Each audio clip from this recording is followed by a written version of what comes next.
கமல்ஹாசன் அவர் சப்போர்ட்டில் மாயா பல வருஷம் பல வாரம் வந்த மாதிரி இந்த சாஞ்சனாவும் நினைக்கிறேன்.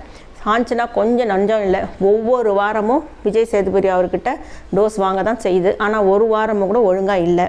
என்னை பொறுத்தவரை ரஞ்சித் அவர்கள், தீபக் அவர்கள் அவங்கெல்லாம் தப்பு பண்ணால் கூட பரவாயில்லைங்க. ஏன்னா அவங்க வயசில் பெரியவங்க, பார்க்குறவங்க நம்ம அந்த வயசில் இருந்தாலும் அவங்க பண்ணுறது கரெக்டாக தப்பான்னு ஜட்ஜ் பண்ணிவிட்டு நம்ம அதை ஃபாலோ பண்ண மாட்டோம், ரைட்டுங்களா? பட் அந்த சாஞ்சனான்றது சின்ன பொண்ணு, she is representing the youth. அப்படி இருக்கும்போது அந்த மாதிரிலாம் காட்டுறத குழந்தைங்க உட்காந்து பார்த்துட்டு இருக்காங்கன்னா அப்போ அவர் ஒன்றுமே சொல்லலை, சும்மா வான் பண்ணி ஒவ்வொரு தடவையும் உட்கார வச்சா ஏன் அந்த வயசில் குழந்தை இருக்கிற பேரண்ட்ஸே ஒரு கால் இப்படி தான் எல்லா பசங்களும் இருக்க பொழுது, இப்படி இருந்தால் தப்பு இல்லை பொழுது நினைக்க தோணும்.